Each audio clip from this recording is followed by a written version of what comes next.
Olá pessoal, bom dia, tudo bem? Sou Guilherme Carvalho aqui da Clínica Endonet. Bom, quero falar um pouco com vocês sobre as diferenças da fome fisiológica e da fome emocional. Vou tentar ser o mais sucinto possível. A fome fisiológica, ou seja, o que o teu corpo está pedindo, ela é uma fome baseada naquilo que o teu organismo precisa para te manter vivo, estável e saudável. Então, por que o teu corpo te dá sinal de fome? Porque ele precisa de vitaminas, minerais, ele precisa de energia e ele não está encontrando nos depósitos naturais. Então ele vai te enviar o sinal de fome para que você, através de uma alimentação adequada, consiga repor isso e ele consiga manter todas as suas funções ativas de uma forma em que você consiga seguir a tua rotina. Então, essa fome fisiológica, ela é muito relacionada a isso, a necessidade do teu corpo de vitaminas, minerais e energia. A gente tem o que a gente chama de fome oculta. Pessoas que têm desbiose, pessoas que têm gastrite, pessoas que têm alguma inflamação nesses aparelhos ou que por algum motivo não conseguem fazer a absorção adequada, como por exemplo pós as cirurgias bariátricas. A fome oculta, o que ela é?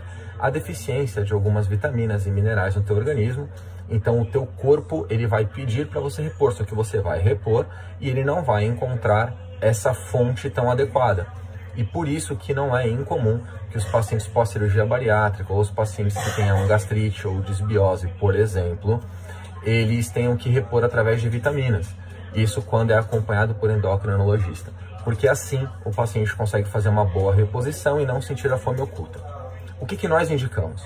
O paciente está sentindo muita fome fisiológica, entre em contato com a gente, o Dr. Guilherme Antonietti vai lhe atender, vai lhe pedir uma série de exames, justamente para verificar todos esses níveis de vitaminas e minerais do seu organismo, níveis hormonais também, inclusive.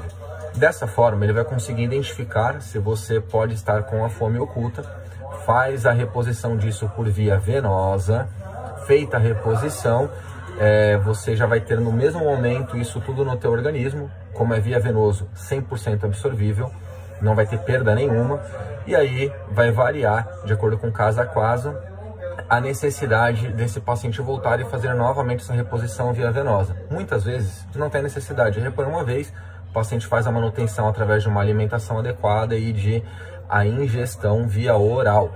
E aí o paciente volta depois de um período, faz os exames de novo, só para ver como é que estão as coisas, está tudo ok, vida que segue. E aí a fome emocional.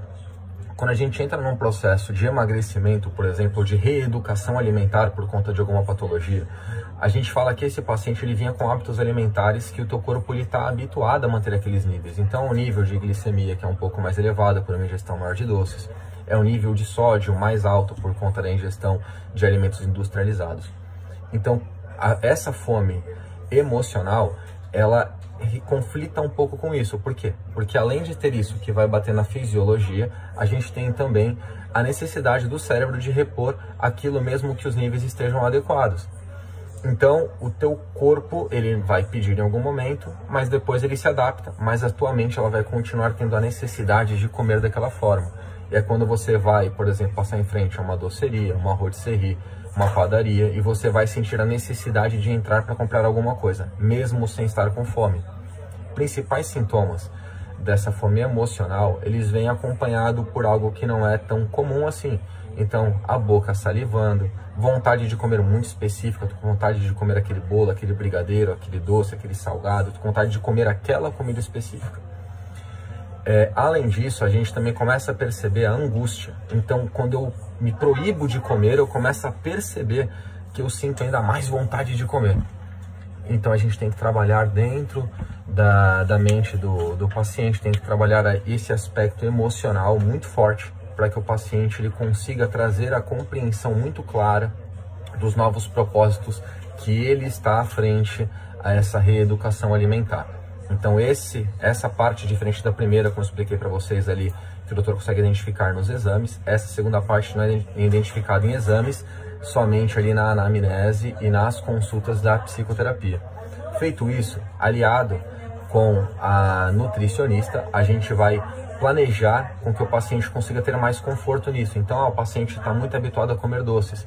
Ótimo, a gente vai ter aí uma série de doces fit, por exemplo, que não vai usar nenhum tipo de açúcar, mas que vai ter um doce muito gostoso através das frutas, por exemplo.